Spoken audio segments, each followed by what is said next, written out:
बहुत समय पहले की बात है। दो पड़ोसी राज्यों सूर्यगढ़ और चंद्रपुर के बीच हमेशा ये चर्चा रहती थी कि दोनों में सबसे बुद्धिमान राजा कौन है।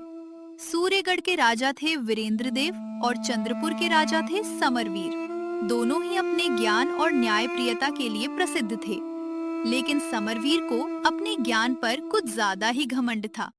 एक दिन समरवीर अपने सैनिकों और मंत्रियों के साथ सूर्यगढ़ पहुंचा।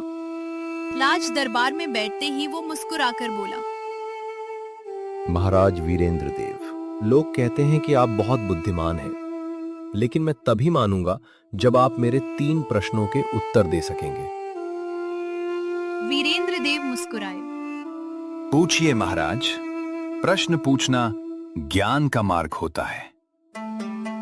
समरवीर ने घमंड से कहा, पहला प्रश्न, ऐसी कौन सी चीज है जो ऊपर तो जाती है लेकिन कभी नीचे नहीं आती? दूसरा प्रश्न, मछली पानी में रहते हुए पानी कब पीती है? और तीसरा प्रश्न, दुनिया की सबसे कीमती चीज क्या है जिसे कोई खरीद नहीं सकता? सारे दरबार में सन्नाटा छा गया। वीरेंद्र देव कुछ पल चुप रहे। उन्होंने कभी ऐसे प्रश्न नहीं सुने थे। समरवीर हंस पड़ा। क्या हुआ महाराज, लगता है आपके पास उत्तर नहीं है। अगर 1 महीने के भीतर आप जवाब नहीं दे पाए तो आपको पूरे राज्य के सामने मानना होगा कि मैं ही सबसे बुद्धिमान राजा हूं। वीरेंद्र देव ने शांत स्वर में कहा, हमें समय चाहिए। 1 महीने बाद आपको उत्तर मिल जाएंगे।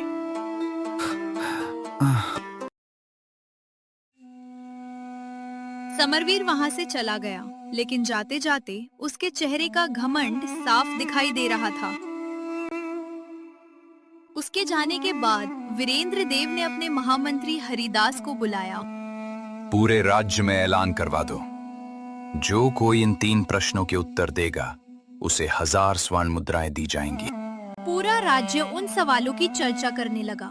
कई विद्वान आए, कई पंडित आए, लेकिन कोई भी उन प्रश्नों का सही उत्तर नहीं दे पाया। दिन बीतते गए और राजा की चिंता बढ़ती गई।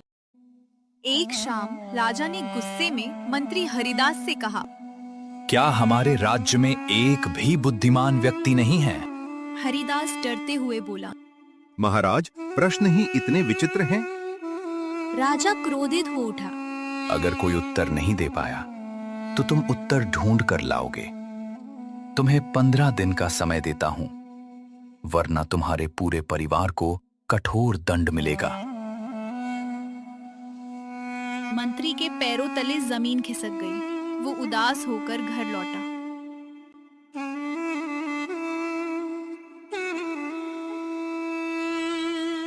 घर पहुंचते ही उसकी पत्नी सुधा ने पूछा, क्या बात है, आप इतने परेशान क्यों हैं? हरिदास ने सारी बात बता दी। ये सुनकर सुधा घबरा गई। राजा अपनी इज्जत बचाने के लिए हमारे परिवार को खतरे में डाल रहे हैं। तभी उनका बेटा आरव वहां आ गया।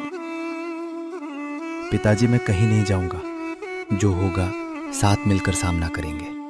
हरिदास बोला, नहीं बेटे, अगर हम उत्तर नहीं दे पाए तो राजा हमें नहीं छोड़ेगा। तुम यहाँ से चले जाओ।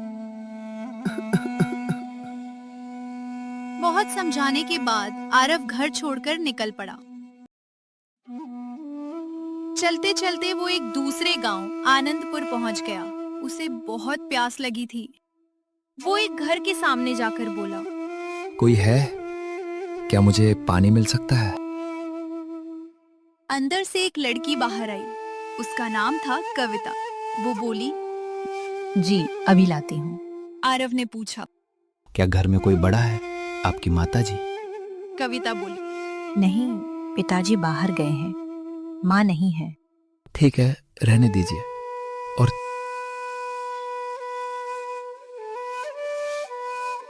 इतने में कविता के पिता गोपाल वहां आ गए। उन्होंने गुस्से से कहा, अरे लड़के, मेरी बेटी से कैसी बातें कर रहे हो? आरव समझाने लगा, लेकिन गोपाल ने उसे डांट कर भगा दिया। आरव वहां से चला गया। बाद में कविता ने अपने पिता को समझाया। पिताजी, वो लड़का बदतमीज नहीं था, वो संस्कारी था। वो बिना विवाहित लड़की के हाथ से पानी नहीं लेना चाहता था। गोपाल को अपनी गलती का एहसास हुआ। अगले दिन गोपाल बाजार जाने लगे तो कविता ने कहा, पिताजी, मेरे लिए कुछ सामान ले आइए।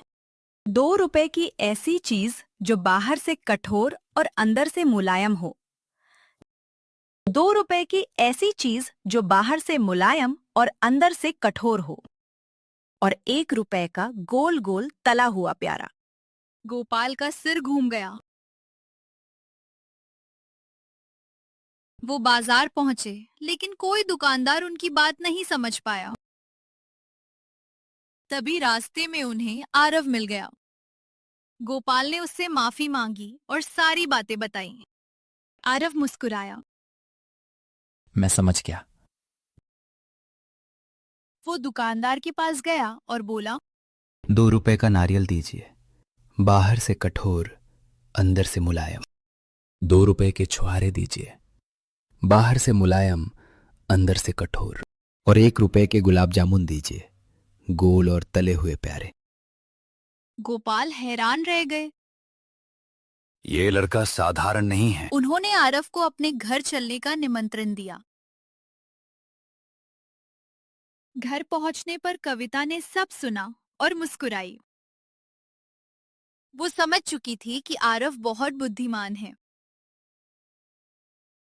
कुछ दिनों बाद गोपाल ने आरव से कहा, मैं चाहता हूं कि तुम्हारी शादी मेरी बेटी कविता से हो जाए। आरव चुप हो गया। उसे अपने माता पिता याद आ गए। उसने सारी सच्चाई बता दी। कविता ने तीनों प्रश्न सुने और बोली, मुझे इन प्रश्नों के उत्तर पता है।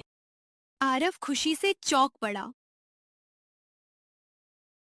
कुछ दिनों बाद दोनों की शादी हो गई। फिर आरव कविता को लेकर अपने राज्य लौट आया। मंत्री हरिदास बहुत खुश हुए। कविता ने कहा, मुझे राजा के महल में 2 दिन आने जाने की अनुमति चाहिए। राजा ने अनुमति दे दी। दो रातों तक कविता महल में आती जाती रही।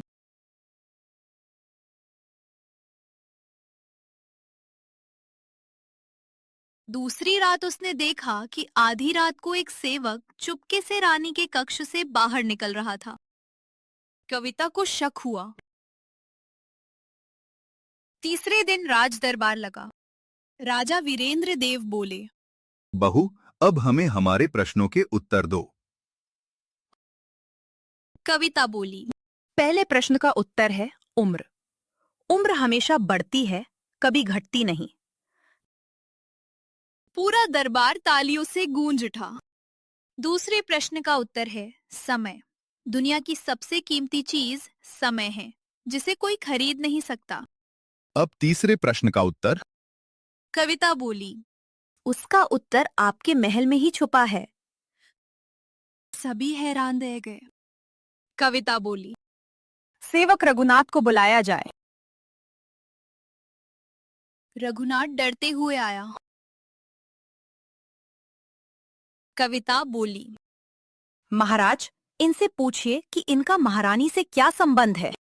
राजा चौंक पड़े। रघुनाथ डरने लगा। कविता बोली, मैंने 2 रात सब देखा और सुना है, सच बोलो। आखिर रघुनाथ रो पड़ा। महाराज, मुझसे गलती हो गई। उन्होंने तुरंत रानी और सेवक दोनों को बंदी बना लिया। फिर दुखी होकर बोले, लेकिन इसका मेरे प्रश्न से क्या संबंध? कविता शांत स्वर में बोली, महाराज, जब एक पति अपनी पत्नी के बारे में नहीं जान पाया कि वह महल में रहते हुए क्या करती है, तो कोई यह कैसे बता सकता है कि मछली पानी में रहकर कब पानी पीती है। पूरा दरबार स्तब्ध रह गया। आज तुमने न केवल मेरे प्रश्नों का उत्तर दिया, बल्कि मुझे सच्चाई भी दिखाई। तुम दोनों इस राज्य को मुझसे बेहतर संभाल सकते हो। उस दिन राजा ने आरव को नया राजा घोषित कर दिया और कविता को राज्य की महारानी। इसके बाद सूर्यगढ़ में न्याय, बुद्धि और सच्चाई का नया युग शुरू हुआ।